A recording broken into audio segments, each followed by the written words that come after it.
like sucking, but I ain't gay. Legit bad podcast. Fuck those honkies.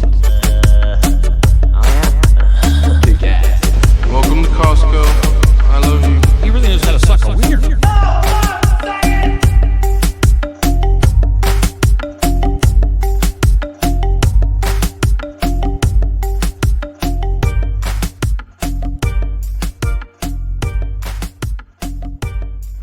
Well, hello there. Welcome back to Legit Bad. If this is your first time listening, I'm Joe. Jen is with me tonight, and so is Ben. Yay. I don't have my soundboard up today. We're doing kind of a swapcast type of thing, and we got JTFollowsJC. He's the host of that channel on YouTube. I'll put a link in the notes. And also his podcast, Decoding Babylon. And you can find that on all podcast players, I believe. I was searching it up today, and it looks like it's pretty much everywhere. I learned about this guy through my brother Josh Monday. Shout out Josh Monday, Christian and Conspiracy podcast. And I listened to the show you guys did a couple weeks ago, and it was really interesting because what we're going to talk about tonight, or at least start out with, we'll see where we go, but is basically how we're in the 1,000-year reign of Satan right now. And that makes sense in so many different ways, not just from the biblical stance. Like, think of, of that what you will, but we've talked a lot about manipulated history and how there's some people think there's like 1,000 years that was deleted from history and they were adding that extra one. So we're actually in the year like 1024. That's a different rabbit hole to go down, but there were so many different connections when I was listening to that show that I wanted to get you on and talk about that. So why don't you give us a quick, intro of yourself and what you do over there on your channel, and we'll get going. Yeah. So we talk a lot about that, and just to correct a small thing you said is that there's a millennial reign of Jesus, and then there's a short time when Satan is released after that to deceive the nation. So we really don't know how long the period is that Satan's deceiving people, and that's why a lot of people have it's a tough passage in the Bible. Like, what does that mean? But we'll get more into that. But yeah. My name is JT, or Joe, as yours is, but I go by JT online. And I'm a Christian guy, but I'm also a conspiracy theorist. So I see everything everyone else sees, and so obviously I'm trying to interpret that through, a biblical lens. And I believe that Jesus is the truth. And when you find out everything's a lie, eventually it leads you back to, hey, this kind of keeps coming up again, and so many things make sense with that lens. But yeah, I'm on, TikTok, Instagram, YouTube, all the things. TikTok. No, just kidding. I started there. It was that. I mean, like I said, TikTok sucks. I mean, I'll say that right now. But it was funny. It's like the TikTok has given people the ability to go from like guys like me who had 3 followers to like 1,000 in a week, and then 100,000 in like 2 months. And then before you know it, I'm like making videos. But I probably would not have done that if I didn't get, like the following, and then eventually have started a podcast and stuff like that. Yeah, I've heard TikTok is a great, I see tons of funny TikToks, and there's actually a lot of, conspiratorial things on there too, which is funny. They don't seem to censor as much, which is weird since they always say it's China owned, but it's more now though. Oh, I bet. Yeah. Well, it's election season, so of course it's going to be a little more turned on over there. Yeah, it's better as far as following though. I mean, I would imagine a lot of that is bots, or from what I've heard. Who knows? I mean, we don't have that big of a following on Instagram, but I figure at least half of them are bots anyway. Because you look at the engagement and you're like, that doesn't match the numbers. So yeah, I would say that when you see a big number on Instagram, it's generally more real people than fake people. But on TikTok, I would say if somebody has 100,000 followers, it's probably about 70% bots. And if it's not, they don't really show your videos to your followers. And I think it's the double-edged sword of TikTok, is the fact that if you post, they're showing your videos to people who don't follow you, and then you can increase your following. But in that, like I said, it's a double-edged sword. So if you have a following, if they're showing your videos to people, showing your videos to everyone, well, then the people if they only showed it with people as followers, well, then the people with 3 followers would never get any of their videos shown. So they kind of they allow you to get viral, but they, like I said, it really doesn't matter. It's all a shell game, and I think it's not owned by China. I think it's owned by like the CIA. Yeah, I've also heard that one too. They do Yeah. they do kind of throttle you at a certain point too, where they kind of cap you and then wait for you Yeah, to I got mess banned. up. I've been Yeah, banned. Yeah, so already, yeah. yeah.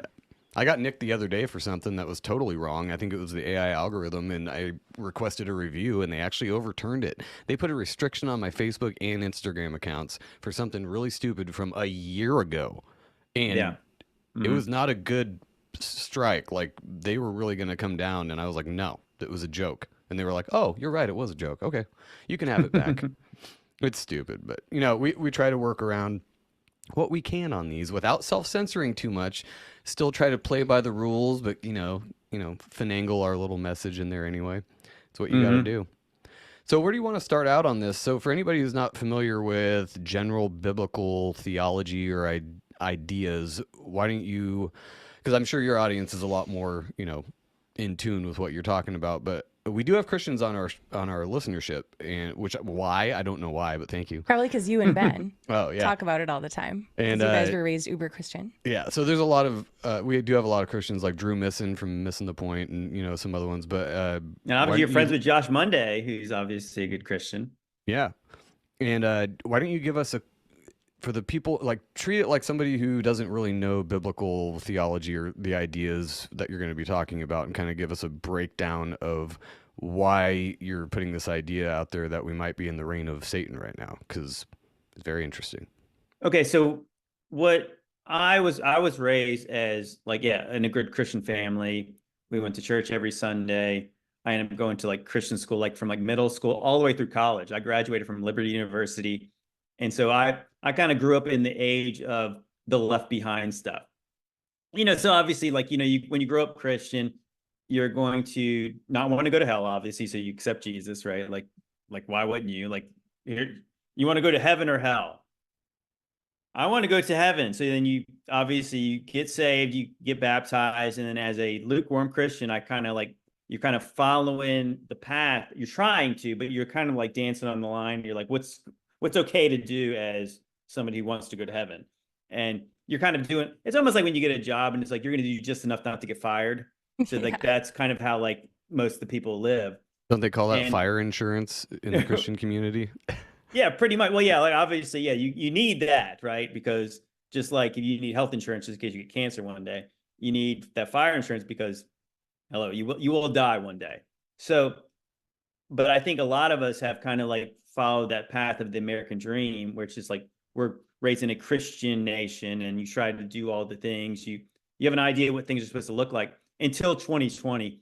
And then the world just seems like the veil has kind of been lifted. You kind of see that the place you lived on you thought was so stable is unstable. And then maybe like you finally, there's always those hints of like, hey, they're putting microchips in people's hands over in Europe. That's weird. That sounds like Left Behind. They're doing all this stuff. And then like, obviously you get into like the pandemic stuff and then the election stuff. You're like, wow, it does seem like the world has shifted big time. Could this be like living out the book of Revelation? And How so much of that do you that think, not to interject too much, but how much do you think of that is just like a mockery of scripture? Like the chip in the hand type of thing is so on the nose that it makes me think it's not like that's not the mark of the beast or anything, because it's so in your face and they know people are going to notice it. So well, I'm with you. I mean, I'm kind of with you now more so. It's kind of almost like that. If that scares you enough to get right with God, I would say, well, God can use all things together for our good. So like, is that literally the mark of the beast? And at this point, I would probably say no. And I think that many people, as we've been kind of waking up, we're saying it seems so obvious that this is the end times that maybe you're underestimating your enemy, who is very crafty. This obviously the devil would be smarter than we are. So if it seems so obvious, well, part of you could say there's biblical passage about like how like in Isaiah that says that you'll look but you won't see, you'll hear but you won't understand. So you see all these people going the complete opposite direction. So you wonder, maybe this is just a complete spiritual blindness. So I mean, so there is that possibility. But yeah, when you consider that all the Christians are looking for the rapture right now, right? That they all believe this is about to happen. And then you kind of like look into like Well, I mean, obviously, like when you look into like Joel Osteen's churches and like the big churches, and the bigger the congregation, the more likely that it's like it's not really the message of Jesus, because Jesus did, by the end he only had like one person with him. You know what I mean? So like that's the big numbers are not necessarily pointing to what's correct. And so if everybody's saying this one thing, remember, like the broad road leads to destruction, and then the narrow path, the narrow gate is what leads to life. So it was a point of like I went down the rabbit hole and I started to make videos about the end times. But then meanwhile, as I was doing that, like I said, you get you start getting a TikTok following. It's like you got to make some videos. So like I was interested in all the conspiracy, so I was making videos about everything. MK Ultra. I was making videos about weird messages in the movies and the Marvel movies. I was making videos about like Freemasonry stuff, architecture, all kinds of weird things. And then people are starting to say like, hey, you should look into the mud flood. And I was like, okay, that's weird. But then you start looking into it a little bit, and you're like, I'll just put that aside. I really don't know what that means. That's weird. The orphan trains, weird stuff like that. The insane asylums. Ooh, again, I'm going to push that off until later. And then I don't know what it was. It was something about like I started to get really interested in. Oh, I did a video about the Hoover Dam, and that was one of my first real big videos about the symbolism about the angels and all the weird stuff associated with the Hoover Dam.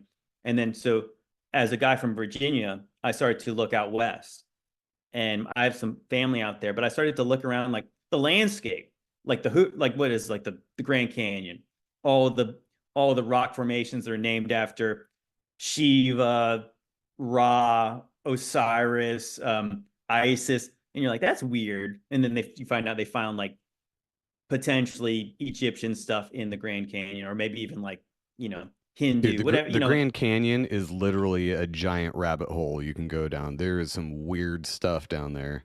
Yes, 100%. But it's more like once I started to do podcasts about it, and I started talking about it, and I started to say, you know what, the rock formations out west don't look like they're formed by wind or rain or rivers. Erosion. They look like things that have been melted. And so with that mindset, you're like, what did that? Well, if you actually look into the Bible, it talks about what's described in the day of the Lord is that the mountains are going to melt like wax. Well, I've been to, was it the Valley of Fire? It's right outside of Las Vegas. That place looks like candles melted. It looks like a different, I'm not one of those people who believe in like different planets, like the science says, but I would say if you could imagine Mars in a movie, that's what that place looks like. It looks totally just alien to us. Well, I started to, go more down the rabbit hole, and my buddy started talking about all the things, and he was combining like the fact that this place, this world we live in, looks post-apocalyptic when you actually point out the things, the biblical locations that have been destroyed completely. All the churches and the places Jesus told to repent have all been destroyed. And not only destroyed, but they had to excavate those places. And when they dug up the stuff, all the stuff was melted. And then when you actually take a look back at the scriptures, Jesus is telling them, the people he's talking to, that he's going to die, he's going to rise again, and then he's going to come back very soon. And he's telling everyone to repent because judgment's coming. So with that knowledge, you actually look into a little bit of history. What Jesus is pointing to in like Matthew 24, which is like a big end times prophecy chapter, he's prophesying that the Romans are going to destroy Jerusalem. They're going to destroy the temple. So all the modern Christians are looking for a third temple, when Jesus is literally talking about the temple he's pointing at.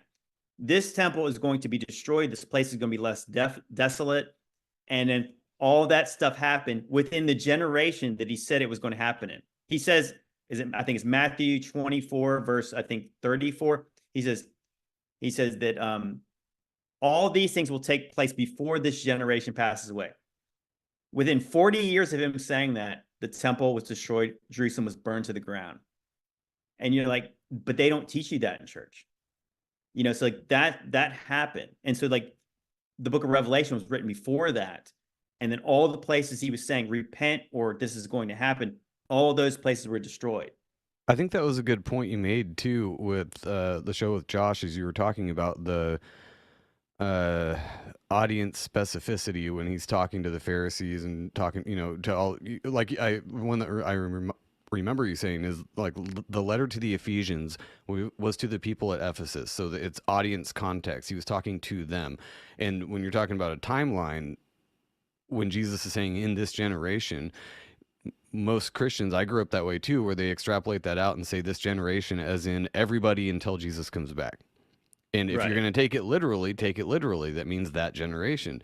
So the end of the world back then, or Jesus coming back, Rome being destroyed. I don't know what your timeline is on all that, and I want to talk about that too. But yeah, I just thought that was a good point you made. That if you're going to take it literally, take it literally. He was talking to them in that generation, not a generation 2,000 years from now.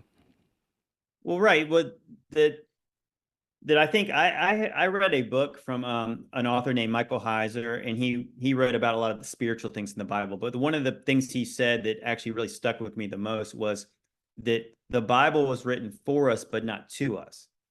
So the Bible is obviously, it's got prophetic books, it's got historical books, and it's got letters. So there's different types of books, but obviously it's audience relevancy. So it's like if you and I were talking about the stuff that's going on in the world, we wouldn't set up everything by like explaining everything that's going on. There'd be an understanding between the two of us that you obviously know certain things, and we'd only be talking about other things. So the modern church ignores all that, like it doesn't matter. But when you understand that specifically the Gospels, right?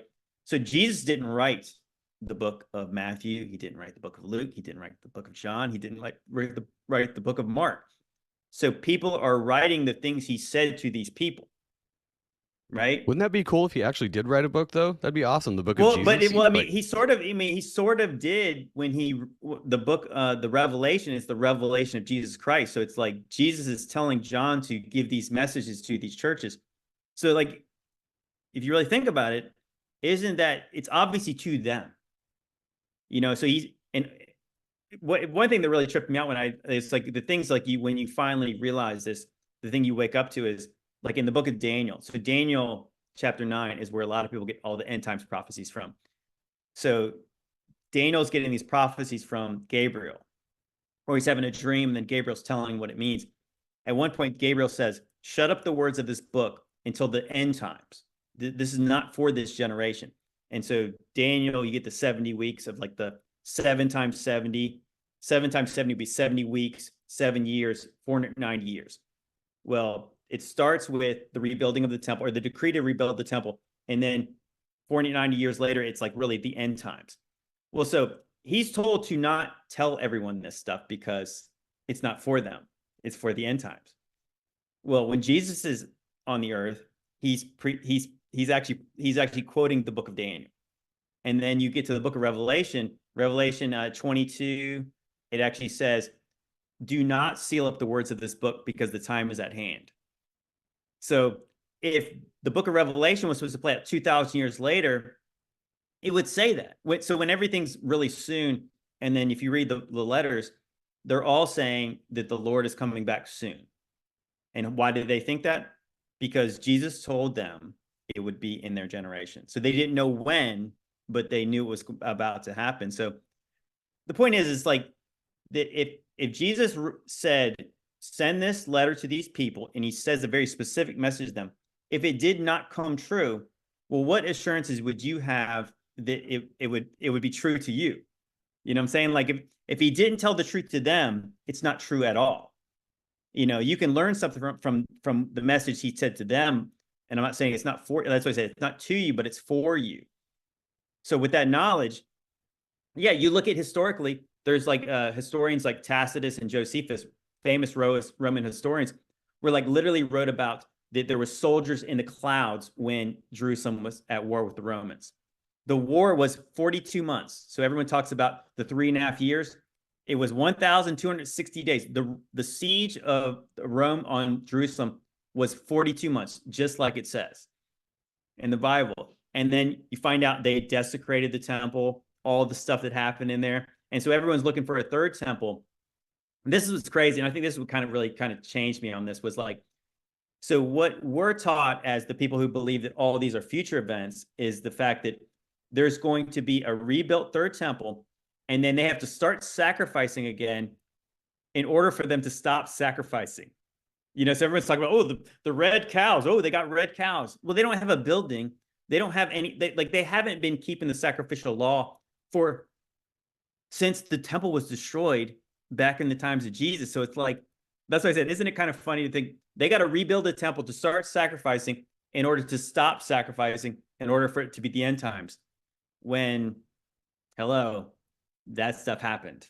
Yeah. So what it made me think is that Revelation is not so much a prophetic book now, but more of a history of what happened already. So that's what made me think of it.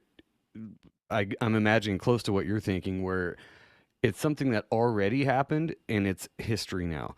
So where does that put us now? Like, as far as your knowledge of what goes on, like, let's say Jesus' second return already happened. Is this the great delusion that the elect might be deceived, that we think that Jesus is coming back for the second time, but he already did? And now we're just kind of, Christians are out there twiddling their thumbs, waiting for Messiah to come back and not really doing anything. So where does that put us now? Like, what's the next thing that happens? Well, the strong delusion that Paul talks about, and even Jesus talks about, all but the elect will be deceived, is that was still back in those days. But where I believe we're at today is in Revelation chapter 20, it mentions, so basically Jesus comes back, there's the battle of Armageddon, and then he takes the false prophet and the beast, they're tossed into the lake of fire. Satan is put in the bottomless pit, and he's bound for 1,000 years. And so he's not allowed to deceive the nations again, except for a little while when he's let out.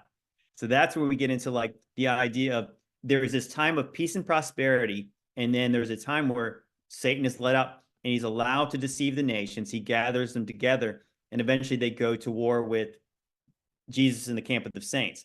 He brings all the people, like they march up the broad plain and they're burned by fire.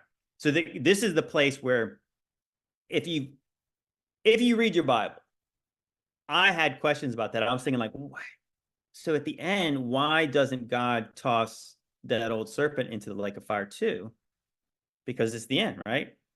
But he allows him to deceive everybody again. But of course, then the next question is, okay, so if Jesus is ruling like we're taught from Jerusalem and everything's great, how would the devil possibly deceive everyone?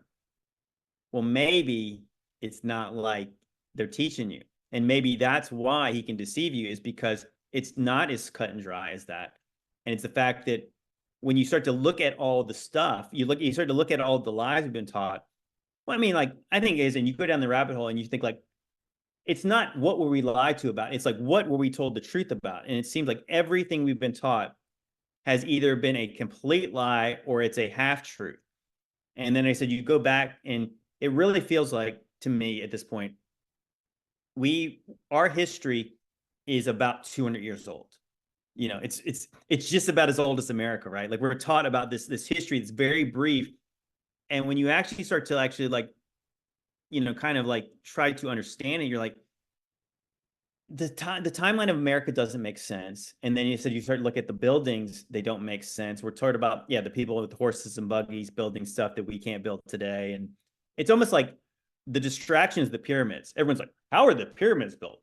And then you're like, literally, they have a building in their town that's 200 or 300 years old that's better than anything else they've built in the last 200 to 300 years. And you're like, well, how did they do that with horse and buggy with no power tools? You know what I mean? It's the almost like age-old question, and people go back to Tartaria and all that stuff. I think we're all talking about the same thing, no matter what you want to call it. A lot of people don't like that idea, or the mud floater, or whatever. We talk about it all because it's interesting and it's newer to us ideas. But like when I was talking about the deleting 1,000 years of history, could that possibly be the 1,000-year reign of Jesus that they're trying to hide, and then making it seem like that didn't happen, and there was the Dark Ages when they built all these crazy buildings, but it was the Dark Ages because to Satan that would be the Dark Ages, and so he came back and he's just tearing stuff up now? Well, it's like in the book of Isaiah, it's when it's talking about like basically calling things that are good evil, good, evil good, light Inversion. dark and light. Yeah. So you have this Dark Ages where don't look into that. Really not much happened. It's, they built some cool churches and stuff like that, but it was really not all that great. They didn't with like science. cymatic frequencies and all that stuff. It's no big deal. Yeah, they didn't know what they were doing. Well, yeah, they didn't, but it's funny. Like, so there's this time, like, I think that's what, like, when you start to examine the stuff that we're like, well, how did they do that? And like, when you don't really know what you're looking at, you'll just kind of say, well, they did it somehow. I mean, it's there. And then you just won't think much further past it. But when you actually try to think about it, you're like, so when did they have time? Like here's a good example. I think the best examples of this stuff is in the United States because our timeline is so small. Like Europe is so old. So like, give somebody 1,000 years, like obviously you can see stuff. Oh, well, I mean, I guess it took a long time to do it. But in the United States, you're like, when you go through like Washington, D.C., I'm from Virginia, so I've been up there many times. And I was like looking at the place and I'm like, what I would need to believe in order to believe this is you have to have a time of peace and prosperity, which if the history what we've been told is we had neither in this country for almost any time. You really think about it. We were at war with the British in the late 1700s. Then we went to war with them again in the early 1800s. Then we fought the Indians. Then we fought like the Spanish. Then we had a civil war. And then before you know it, it's like almost like World War I and the Great Depression, all this stuff. Meanwhile, the country expands westward. They build amazing structures all over the place before income tax, right? So where did the money come from? When you see like a place like ancient Rome, you'd say, how did they build that? Well, the Romans conquered the whole world. They fought in foreign wars. They brought plunder back to the country, and then they built their capital to look like amazing, right? They brought slaves. They brought gold. Okay, so we didn't win any foreign wars, at least we're taught back in those days. Literally, they talk about Washington, D.C. being burned down by the British in the War of 1810. Them building buildings like twice, which is like, that's a common theme in this country where they built buildings 2 times because Chicago burned down, San Francisco burned down, St. Louis burned down. Google whatever major city you know of and say Great Fire, and sure enough, there was one. Yep. So And you're like, speaking our language right now. Ben loves this stuff, and he talks about what year is it? The 1890s or 1860s? But he loves this stuff.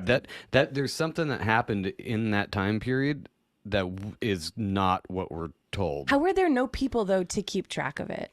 I guess, how is there not one message that got through to certain people? The mainstream one. No, but the secret message of, no, this is what really happened.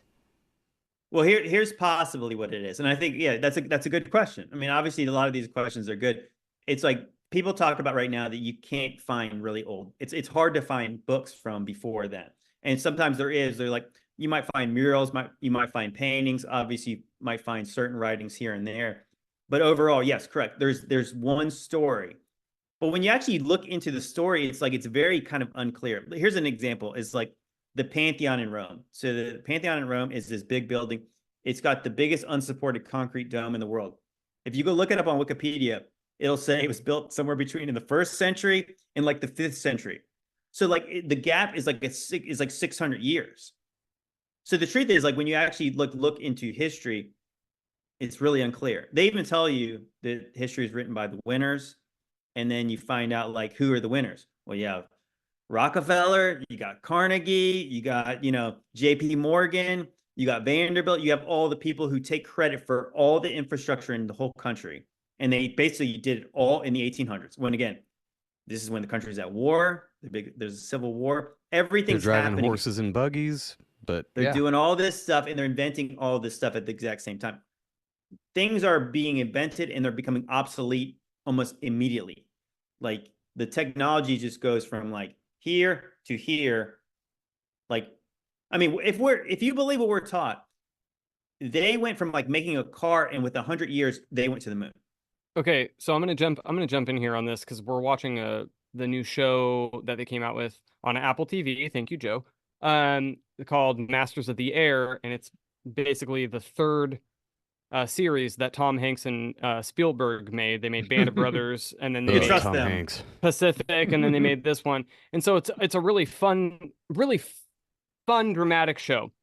But the conversation that we were having is, I go, the reason why I don't trust and have that trust what we've been told and have that whole 1890 theory is because one of the veterans that is kind of promoted in the Marines is this guy that had some very exotic awards.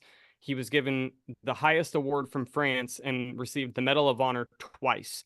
He was in a war prior to World War One and then served in World War One and some of the follow-up stuff. And I go, can you imagine that guy's mind blow when the first war he was in was still like repeater rifles? There were no planes, there were no tanks, and cannonballs. I go, and the very next war he's in, about 20 years later, there are planes, tanks, mines, flamethrowers, biological weapons. I said, and of course, then it goes from there where World War II still had all of those elements. They were just better. Okay. So I go, with what you were talking about in how it just skyrocketed in invention. Well, that's not the only thing that skyrocketed, and I hate that nobody brings this up, is like, according to their own numbers, which I feel like is kind of a contrary and conflicting thing that somewhat kind of brings out their lie, is that to their own consensus at the turn of the century, there was roughly 1 billion people. Yeah, I think I've read that, in 1800 there was 1 billion people. In the first century there was 100 million. Right. So for 1,000 or almost 2,000 years, according to their timeline, we only ever had up to 1 billion people. And then in 130 years, we skyrocketed it over 8 times that amount, if you believe the consensus nowadays. Now, everybody says, oh, it's jumping in modern medicine. I'm like, right. And you still have China that only lets you have 1 kid and then kills the rest of them.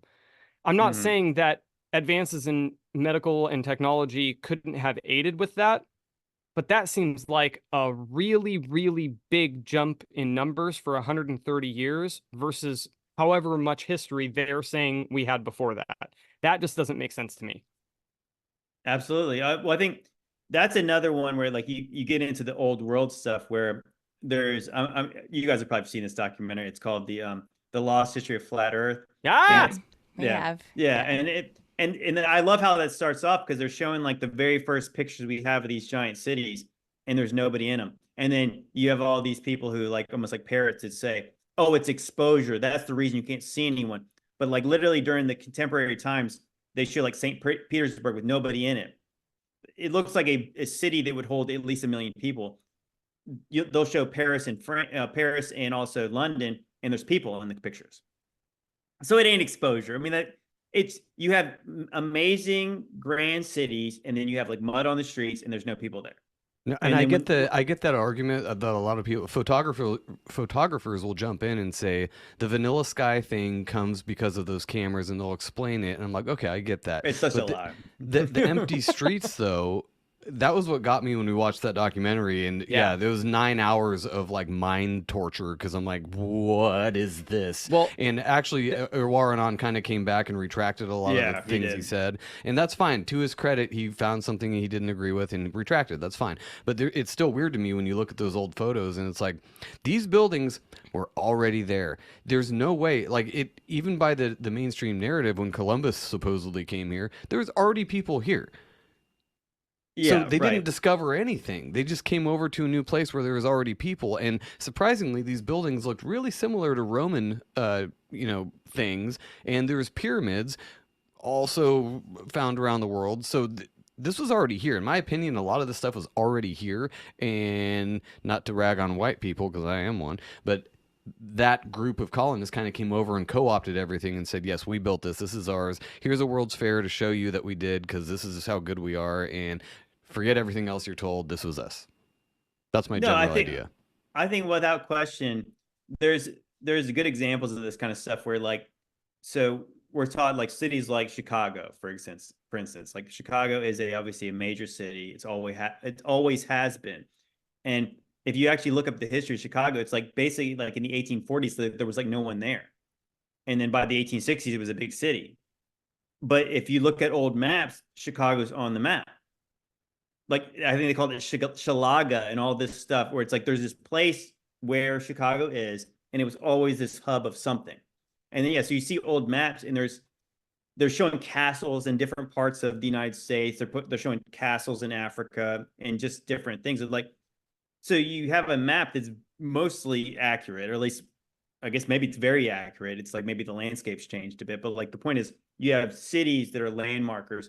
Even like I think the easiest to expose is the West, like cities like San Francisco.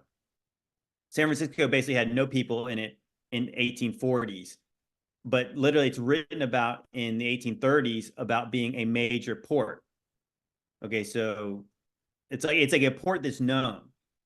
And then when you finally do see pictures of these cities, they don't look new. There's no construction happening in the pictures. So if you think about it, like what we're taught is these places were just built in like 10 years or less. But you see pictures of them and they look old when you see the pictures. They look aged. The stones look aged. They don't show any like construction happening during the time when they've been being built. And if that history is to be believed, I think we talked about this when I think I was just over at your house, Joe. But how many times did like major parts of that city burn down and then get rebuilt? And it was within a phenomenal time frame. And you look at like those pictures that Joe was talking about with the cities, all of which were saying that roughly it was supposed to be about 500,000 people. But you look at how huge the cities are, how built up they are, like you said, how old they are, and there's not a single person in the streets, again, during a time when it would have been, horse and buggy kind of era, and there's not one person. It's like those cities housed way more than what they're saying the consensus could hold. So where did all of them go? And when you're talking about the orphan trains, because I know you mentioned that earlier, that all makes sense with this whole like kind of cataclysmic mid-1800s thing. If you take the children that are the survivors of what we could assume was the adults, they would be roughly 30-ish by 1890s. They would have had their own children by that point. And kind of sounds like to me it was a repopulation push. Yeah, these pictures, they don't even, there's not even so much as a horse turd on the streets. It's just empty. It looks like you came across a ghost town and they were like, wow, look at this. Look at this whole city that people used to live in. We should move in here. And then that happened. And, like you said with Chicago, all of a sudden there's 1 million people there. So something's not adding up. I think we can all agree on that. So you think the survivors of this war were just children? Well, here's my thought process on that. It's like, yeah, when you finally start to see people, they look like aristocrats. They're all dressed super nice, guys in top hats, women's in like these nice dresses and bonnets and bustles, and they look all like tourists. They're going through these big cities and they're just staring up at everything and they're looking like they're having the best time in the world. They don't look like they work in factories. They don't look like they work in fields. They don't look like they're doing any manual labor. So who's doing that kind of stuff? And I think that's when you have the orphan trains. They don't have slaves, so they need to use children because there's whatever that class that did that kind of work is not even there anymore. That's why you see kids in factories, kids in fields, kids working machinery that they're not even big enough to operate. Cigarette hanging out their mouth. Yeah. They're getting shipped all around the world. And then so at the same time, so I believe the numbers are it's between 1860 and 1929. There's 250,000 kids on orphan trains in the United States. So think about that. Again, like you were saying about the population. So there's over 300 million people in the United States now. Think about how many people were in the United States in 1860 and during those times. So we're talking about at least multiply that number by at least 10 to explain how big that number actually is. And then at the same time, there's 150,000 people in insane asylums. So that's where you say, well, where are all the people telling the story? Well, maybe the math kind of makes sense. They got institutionalized.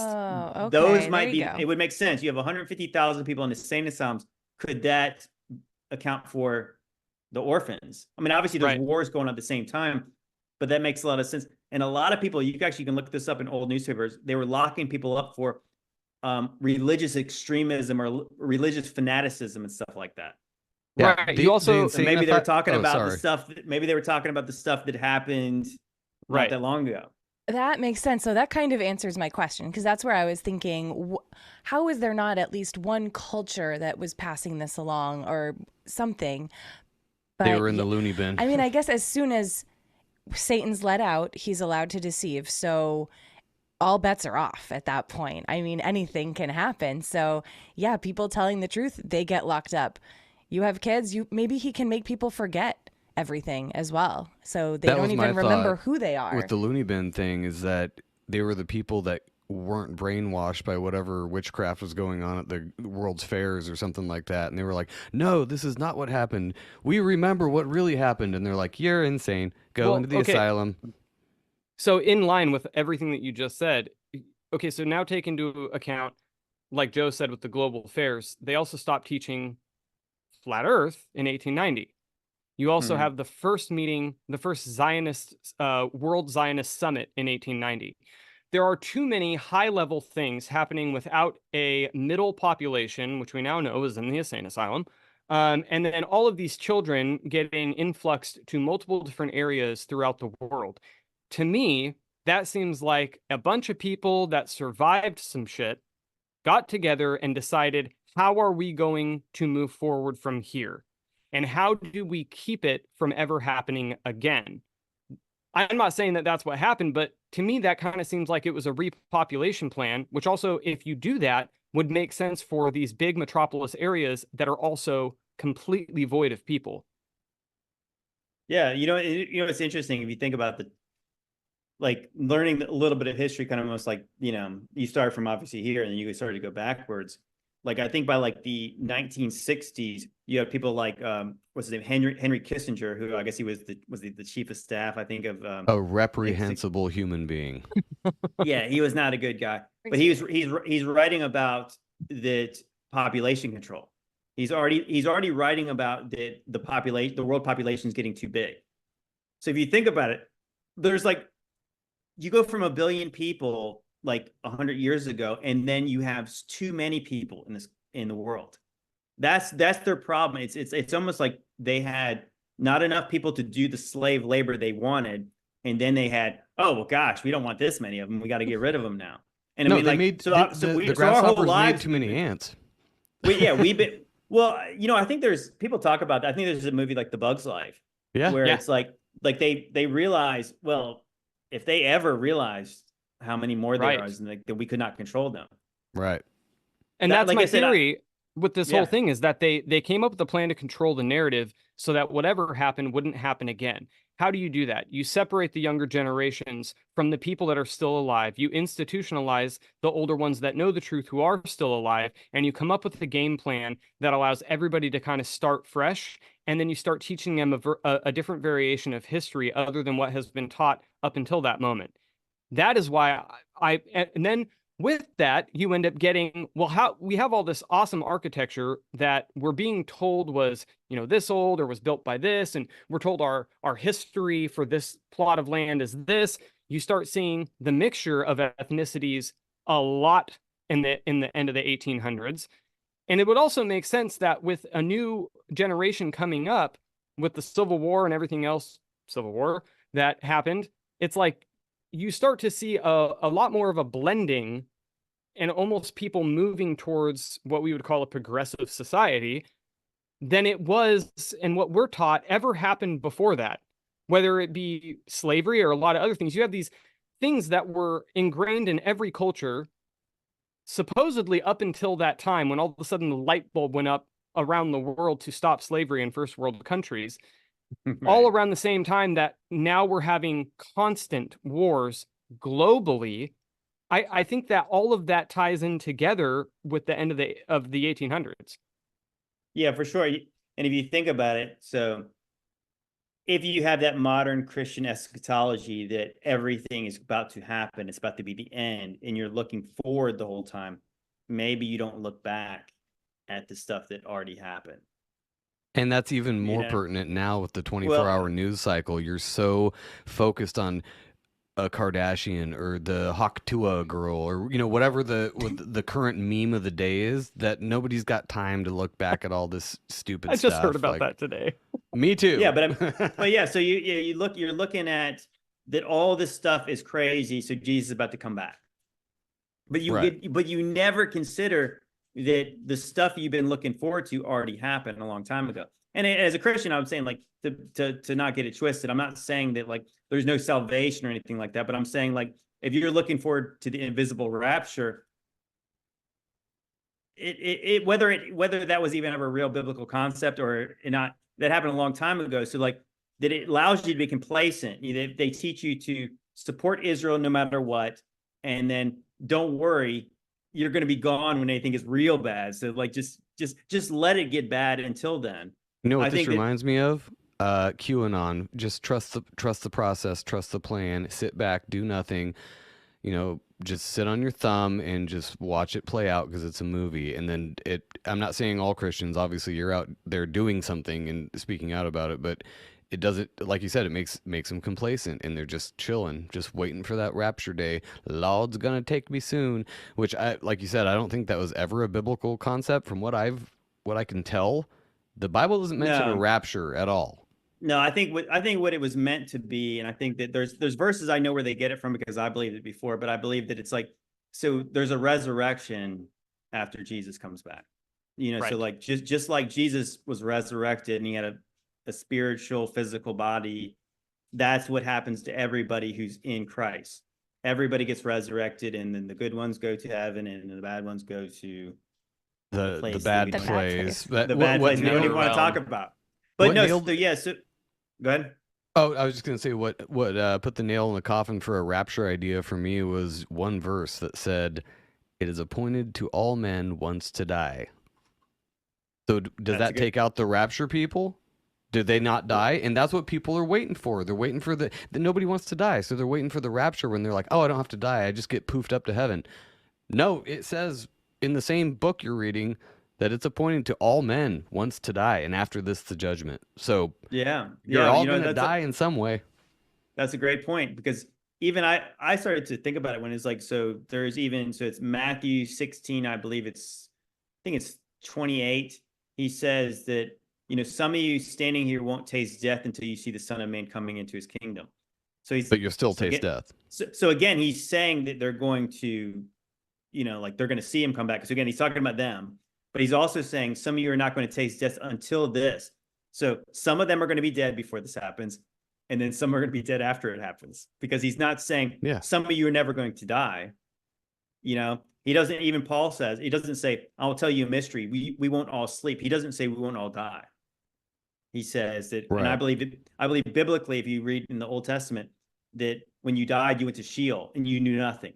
Like that was a biblical concept, like that the dead knew nothing. And is that like a holding cell? Well, I think it's purgatory. Like, well, it's, so obviously our modern language has simplified a lot of kind of nuanced terms like heaven and hell. So like Sheol was like what you might say is hell, but there was a bad part and there was just like a part that was everyone. It was like an okay part. Yeah, it was like, it was like an office job. It was a so-so. You were down there, like our show. You down there and you slept. You didn't do anything. But like obviously there's a place where like the saints went, and then there was a place where the bad people went. And then there was even like a lower level, like that's when you get into like the bottomless pit and like the worst parts of hell, where like the fallen angels were chained up. But no, I think that after Jesus, that's why he said he came down into the earth. And then you think about him setting the captives free. So the people who were chained up by death, he resurrected them and took them to paradise. So I think that whole concept where, you're absolutely nailed it, is the fact that phrase everyone talks about, everyone wants to go to heaven, but nobody wants to die. And that's exactly why people won't accept the things I'm saying today, even though it's very plain Jesus is talking to the people he's talking to.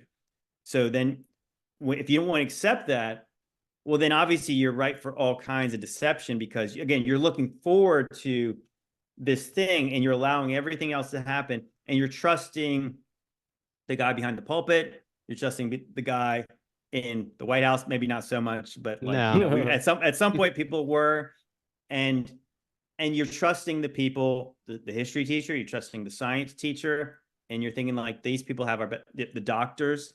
Oh, these people all have our best interests. The experts. When interestingly enough, guys like Rockefeller, they're in charge of like the medical business, like the modern medical business, the modern school system.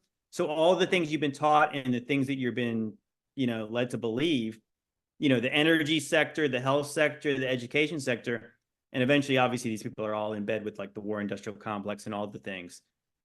Yeah, and what does it sound like to you? It sounds like the beast system, doesn't it? So why didn't Jesus give us a book? Why didn't he give us a book to follow? Where's our instruction manual, man? No, so hear me out. Do you think that it's because he knew that Satan was going to be in charge for this period, and he was like, okay, they get this old book and they can take from it what I have said? Because he does say so many good things about going within. Like, your body is your temple and God is within you. You don't really need to go to church. It's not a bad thing to go to church. I'm not faulting anyone for doing that, but you will always have a connection to God no matter what. Jesus says that so many times throughout the Bible, and there's lots of other crazy stuff in there, but one of the main points is that you can always connect yourself to God and be good no matter what. Just do the right thing. It's pretty easy. Well, I mean, it also says that God has revealed himself to all men, so... To completely support that point, Jen, it also says in the Bible, and it was supposed to be as a deviation from the traditional teachings, that before Christ came, you needed to do all of these rituals to kind of sanctify yourself and keep yourself holy. And once that was opened up and he was like, well, my people refused me, so I'm opening it up to the Gentiles. This message is for everybody. He said, where 2 or 3 people are gathered in my name, there am I in the midst. So you don't have to repeat rituals and ritualistic tendencies to be able to connect with God. That was the entire message. You can do that on your own. You can do that in a small gathering. As the idea was that if you can do what we're doing here, you could call this church. No, it's not a physical church, but it is what we're doing. We are talking with each other and bouncing these ideas off of each other to gain perspective and be able to grow. You can do that with anybody. Yeah, and this is just to clarify, this isn't to say that you are God yourself. I think that's where I would draw the line at blasphemy. That's an important distinction. I know, and even though I think there is a Bible verse where somebody says, "Haven't I told you ye are gods?" But that's probably taken out of context, or it's not even a real verse. Yeah, but it's no. I would draw the line there where, oh, you are God yourself. No, have you tried? Creating something? Have you tried making a man or like a universe or something? No, probably not. So I don't think you're Jesus God. does talk about all the things we can do as humans to be like him in Mark 11:20, my favorite Bible verse. But anyway, I've said it numerous times. But okay. I God. was gonna say that. So why hasn't he given us a book to kind of map out this? Yeah, to help us out. Well, because the righteous live by faith. Okay, so if you understand like that, the Bible starts basically, once you get past like Noah and the flood, you get to Abraham. And so Abraham's given a promise by God. And so that's counted to him righteousness by believing this promise that God is going to make a great nation out of him. And through him, all nations are going to prosper, right? And so Abraham, there's no law then. Right. He goes where God tells him to go because he's going to give his ancestors this land. So everything is kind of pointing to this promise. And then so obviously, if you think about like the way the Bible's written, it's like you have Abraham and then you have the times of the apostles, and everybody's kind of like looking toward the cross. And that's where salvation is. So Jesus is the culmination of all the prophecies and the promises from God. It's still the same way. And so obviously, yeah, like you said, it was a time for Abraham's seed, but it was all, again, like some people like get into like this, obviously the genealogies, what Paul talks against is that it's not about who your parents are. It's about your belief in God. So like, if you wanted to be like Abraham, they said, go get circumcised and you can do all the things, or you can go to the land, you can live as a sojourner in the land of Israel and you can be one of them if you did what they said. I mean, again, like there's the example like in Jericho, you have Rahab, the prostitute, is in the line of Jesus. She helps the spies out. She becomes like them. And like literally, I mean, that's all you need to really know. I think that it wasn't a badass, so that makes sense. Well, I mean, it's like she feared, the beginning of wisdom is fearing the Lord, right? So she knew what they did when they were leaving Egypt. And so she feared them. she helped them, she came back, and then she was one of them. And so point being is it's about belief. So like if you believe in Jesus, and I've often wondered this, like, okay, so if what the church generally teaches is that Jesus is going to come back one day and then he's going to physically reign in Jerusalem, like the one that they tell us is Jerusalem, then how would you have faith in that situation? Because obviously there's people, not everyone dies in the book of Revelation. I think that's another misconception about when it says the end of the world. Some translations say the end of the age. But again, like, have you ever watched apocalyptic movies? When they say the world ended, yeah, exactly. So like the point is like you could say the world ended without the world being destroyed physically. Like, and the world as you left. know it ended. Right. Correct. Right. So like the world ends and then people start again. They come out of their shelters and they start to, do what they've got to do. Well, the world ended in 70 AD for the people the Bible was written to. Right. And so, but after that, the message went to all the nations. And it mentions in Colossians 1:23 that every creature under heaven has heard the gospel, the eternal gospel now. So now what do we do? There's no temple. There's none of this. Well, the righteous live by faith. So it's kind of like when it comes down to it, it comes from a belief in what God has promised us. And obviously living in faith after that, like doing what God has taught you to do. And like, obviously letting your faith, the Holy Spirit lead you to what's right in this time. But I mean, I really think it's like, that's the whole point is like that you look at the Bible and there's a lot of imperfect people in there who believed and then they did things because they believed. Their faith led them to do things and they messed up at times, but they never doubted and they walked in faith. And so I think the same thing is true today where like, oh, well, what do we do?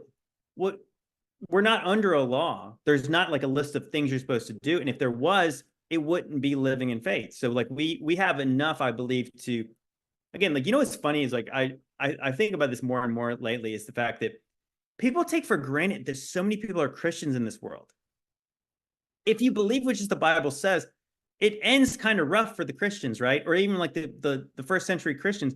So how did the gospel really spread all around the nations? How did Christianity spread to become the world's religion if it wasn't all true? If like Jesus didn't come back and do the things he said he was. Listen to this good news. It's going to be really sucky later for you. Isn't that great? Spread it around with your friends. Well, we're taught that Constantine, by the time he decided that it was going to be the religion of the world, that it was this small sect. But I mean, do you believe that now? You know what I mean? Like, do you really believe that like, even think about like the calendar and like the years we like, so we're taught like in BC, it's like, it's counting down to something. Okay. What's it counting down to? It's counting down to when Jesus was born. Isn't that interesting? Right. And so like everything then is BC and then everything out there is AD, which is the year of our Lord. Yeah. So you have this and this. And so the whole world just said, that's fine. We'll go with it. This guy named Jesus, who from many people believe he was just some guy a prophet or some guy who just got killed by the Romans, unless he was who he said he was. Like you really nobody think about counts before Buddha or before Krishna. There's no BK or BB. No, it's right. So you think about it, like, so what would have had to? So obviously the Romans are the one who crucified him. So what would have had to happen for the whole world to turn on their head and just say, all right, this Jesus guy is legit. Let's just go with this. And then after that is when you have this dark ages, right? So it's like very similar. It's very short after this stuff. Actually, the thing to look up in history, if you guys haven't looked this up, is 536 was like the worst year ever. There's a bunch of YouTube videos about it. There was 18 months of darkness. The plague was running rampant. Again, you think about it. I think they said there was about 150 million people around this time, around 500 AD. Sounds like Revelation, no? 50 million people died of the plague in a certain amount of time.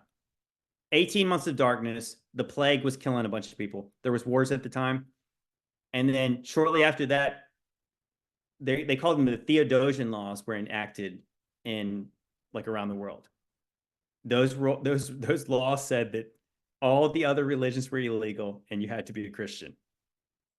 That's interesting timing, isn't it? And then, so the Dark Ages start, guess what?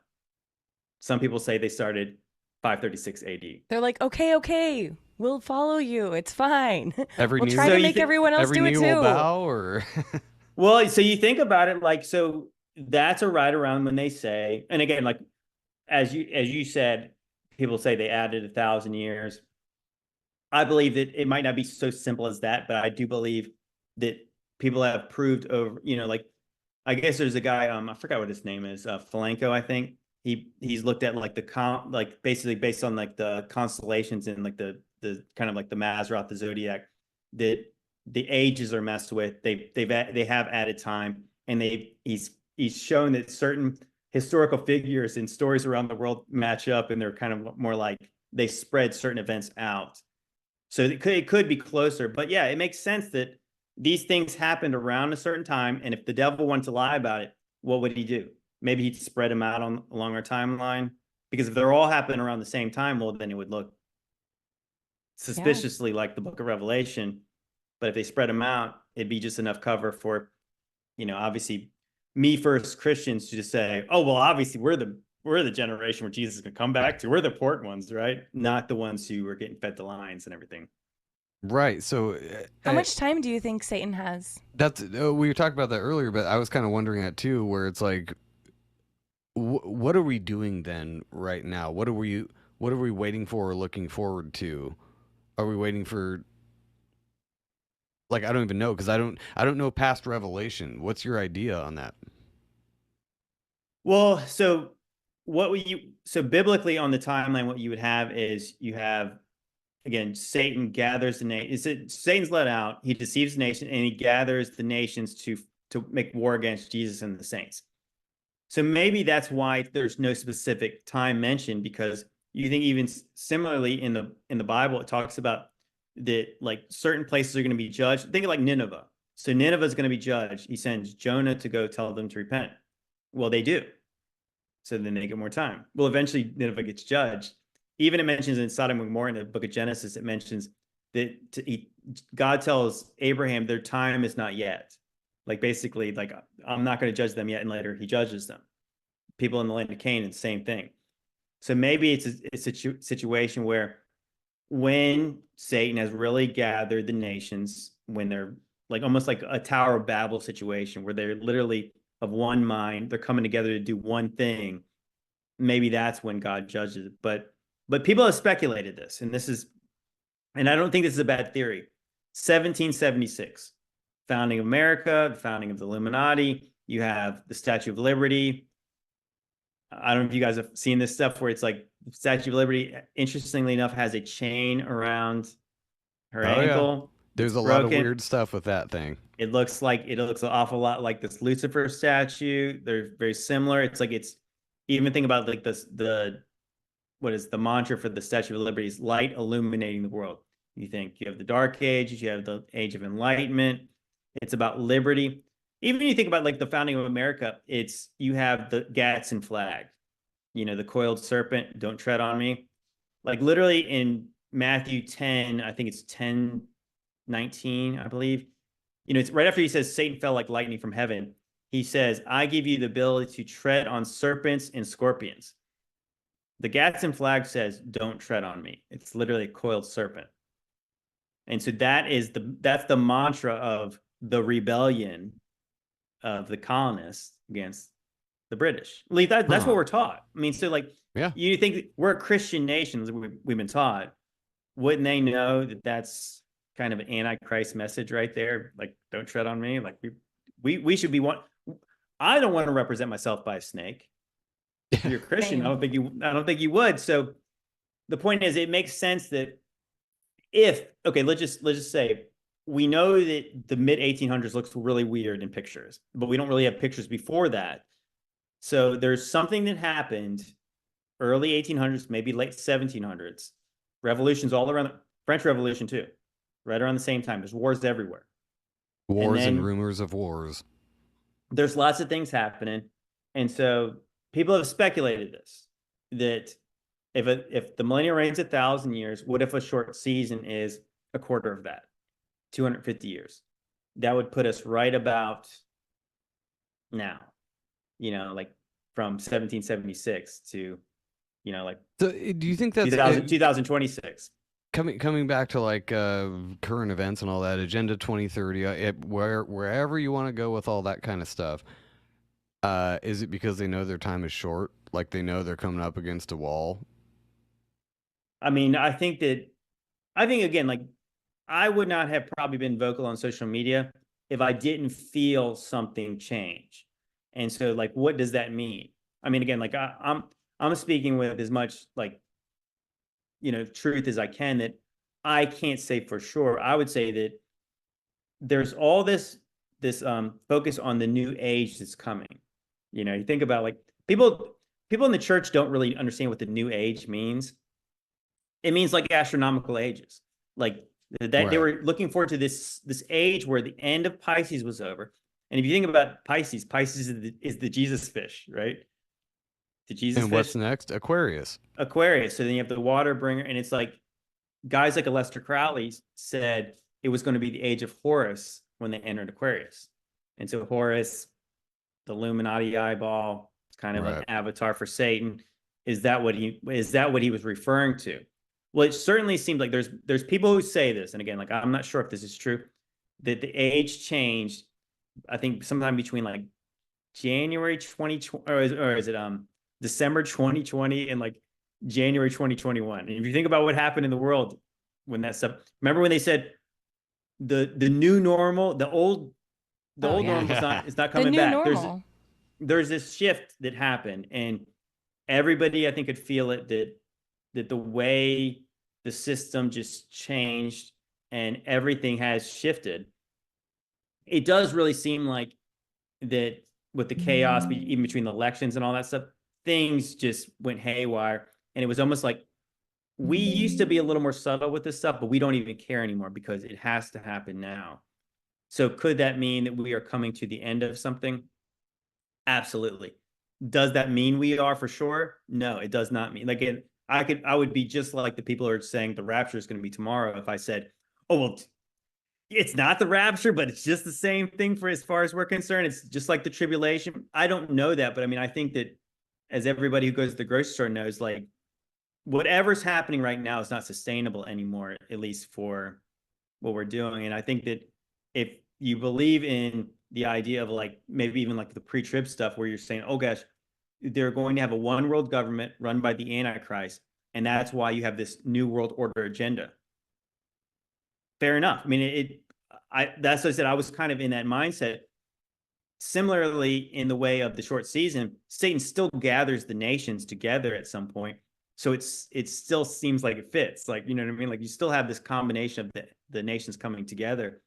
And what they need, I think, is, and somebody like who's just, it seems so obvious to me, they could not do that if America stands independent, right? So they kind of have to sabotage this place in order to do that. And what was frightening when I came to this realization, when you see those pictures of the orphan trains, you're like, that's so weird. It's just like, it's hard to understand that these kids were going around to repopulate these cities.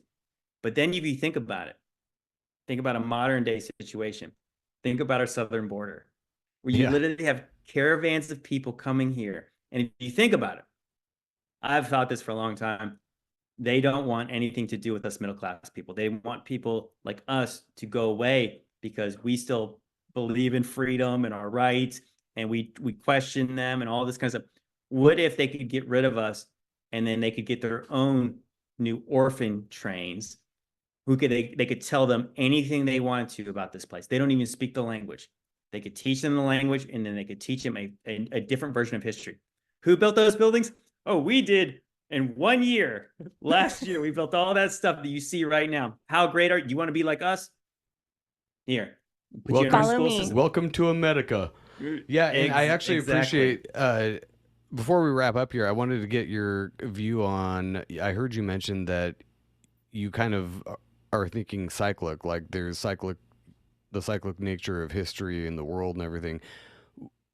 Where does that put us? There's different ideas on the cyclic nature of stuff, and there's the yugas. A lot of people talk about that, the yuga cycles and all that stuff. I think that's just another idea for the cycle. I mean, everything in nature is a cycle, so it stands to reason that maybe history would also be a cycle. But there's got to be. Is there an end to it, or is it just does it repeat again? Like you were saying, with like the basically migrant trains coming in here right now. Does this civilization get wiped out? Is that part of the small season of Satan where he's just wiping out civilizations and re-brainwashing everybody every couple hundred years? I mean, obviously it says in Ecclesiastes, there's nothing new under the sun. What was will be again. It says there's no memory of past times. There'll be no remember of this place at some point. And so, like, I mean, that's the whole phrase that those who are ignorant of history will be doomed to repeat it. So obviously we know there's a lot of ignorant people. So that's why they wouldn't want you to know what happened before.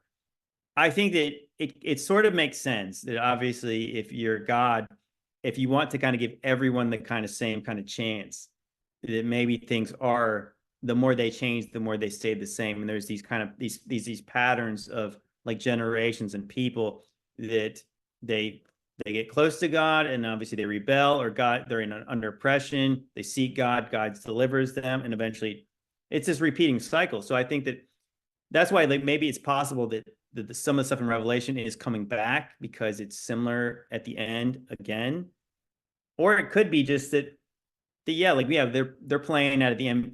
The enemy has the playbook. They can manipulate people. It's like the tail wagging the dog. They're kind of showing the signs to scare people. You know, you can understand like they're trying to manipulate us by fear, keeping us in this constant trauma state. But I mean, I have wondered that like even in the book of Revelation, it mentions at the end that when there's this holy city, you know, at the very end, it says no evil will be able to enter this place. No unclean thing will be able to enter the gates. Well, it's almost like, well, if they were all in the lake of fire, you know, like, is there, you know, like, isn't that kind of redundant to say they can't come in? Or Right. maybe there's this repeating cycle of like, you don't go to the holy gates until almost like the thing you thought when you were a little kid, till you die. You know, so Yeah. maybe this place where we live is the old earth, and when we die, we'll see the new heaven and new earth. And this place is again, it's like the testing ground, you know, who's worthy to go to the pearly gates and who's going to go down to the hot lake. Literally, You know, Hunger Games situation we got going on here.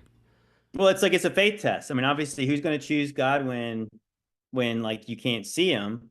Again, if we're living by faith, you can't really have faith in the things you can see. You have to have faith in the things you can't see. So like that's why God can use the devil, even as bad as it sounds, when he's got something much better when you choose him. Yeah, it's 100% fear-based. If you are afraid and someone reaches their hand out and says, I'll help you, but you know God could help you, will you take that physical hand or will you trust in God? I think that's Amen. what Satan's counting on. Well, yeah. I think God is too.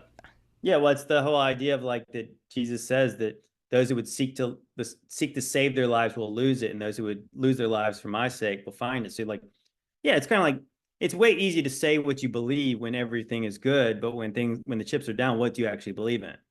You know, like what will you do? When And you're I in a think panic moment, what are you going to do? yes, Yeah, exactly. it's basically it's easy to virtue signal, but when it comes down to actually figuring out what you actually believe, it might be a little different. You might fold a little easier than you thought you would, but I mean, hopefully not. I think everybody's learned a lot from the last few years, and people like JT here coming out and sharing what he knows with us, and everybody figuring things out on their own.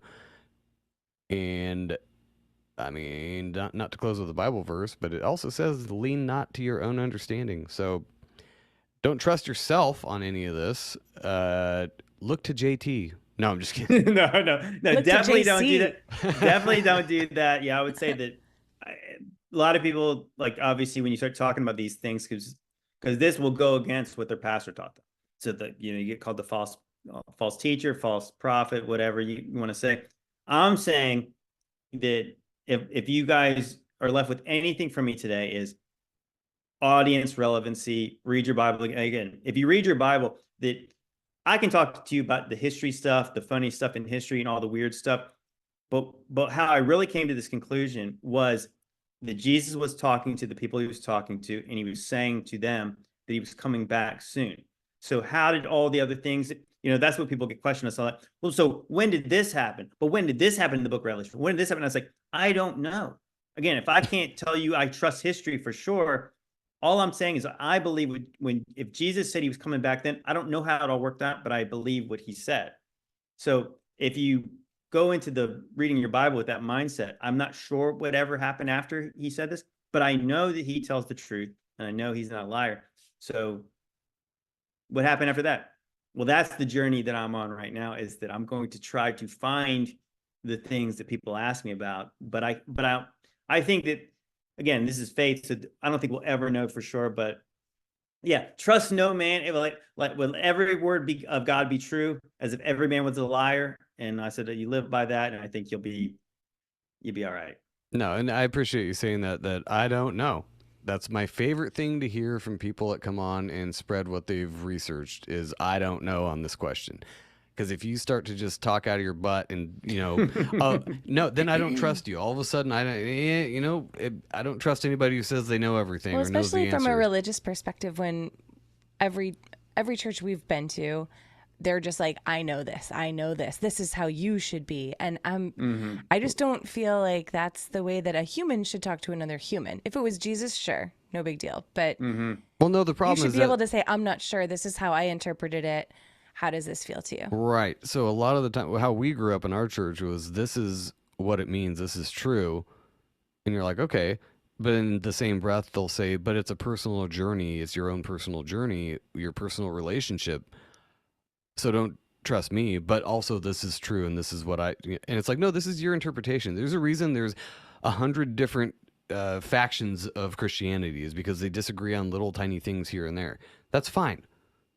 Most of it doesn't really it's not that important. Like, you disagree on which day you should hold church service on or whatever. And that shouldn't affect other people. If you don't agree with that, and it doesn't mean anything. If that's what your interpretation of the Bible is, then sure, go to church on Saturday. Like, nobody cares. It's fine. Well, I like to always leave it like this. There's things that I will argue about, and I'll say that the Bible says this. And so you're not like, this is not about what I say. I'll say, I can show you book, chapter, verse. This is what it says, and I'm going to say that it's not my opinion. Truth comes from God. It does not come from me. If it came from me, then it could just change whatever I want it to be. But it came from God. So there's things that I know what the Bible says. There's things that I think, and there's things that I speculate about. And so I want you to be clear about. I want you to be clear about when I say. So like when I tell you this is true, I want you to believe me. So when I say I think this, you guys can take it or you can leave it. And if I say I'm going to speculate wildly, I don't care if you disagree. I don't think we should argue too much about the things we're speculating about, because again, it's like, the things we don't really know. It's like, but yeah, I'm absolutely, like, I wholeheartedly agree with that. I respect somebody so less when they sound so definitive about things. Like, how could you know that? And if you don't bring the receipts, then I'm going to question everything you said after that. So like, I never want to be that person. That I'm just like you guys. I'm just like every person who's listening to this. I once was curious about things and I looked them up. And am I sure about everything I say? No. But again, that's part of what this is. That we'll never. It's part of life. It's part of the journey. No, and that's fine. And I love that when you can say, I don't know if this is true or not, but here's at least my thought process and what I came across to come to this conclusion. Yeah, agree or don't, whatever. Take it or leave it, but this is why I came to this conclusion. At least if you can show that. There's so many people out there, false prophets in the last days, if you want to go that far, but there's so many people that are like, this is what's true and this is what I believe. And you're like, well, how'd you come to that conclusion? That's just true. Jesus is coming back on this date. That's the first thing to be like, oh, you're setting dates. Okay, those are at least turn great off. entertainment, though. I mean, come on, that's it hilarious is to watch. But yeah, as we get out of here, though, thanks Josh Monday for hooking us up with JT here, and yeah, thank you so much for coming on. If there's one thing I've taken out of listening to the Josh Monday show is that if you are a Bible-believing Christian, first of all, you should be a conspiracy theorist, 100%. And also, if you're a Christian, you should believe the earth is flat. Listen to Josh Monday's podcast, because he biblical cosmology shows if you're a Christian, the earth is flat. I'm sorry. Look into it, and that's going to piss some people off, but that's fine. Also, listen to, I had to thank Sean and Matt from Tub Turkey Podcast for mentioning us on their show. And check out their AI music channel. It's Alone and Demon on YouTube. I'll put links to that in the show notes. But tell everybody on our channel where they can find you, JT, before we get out of here.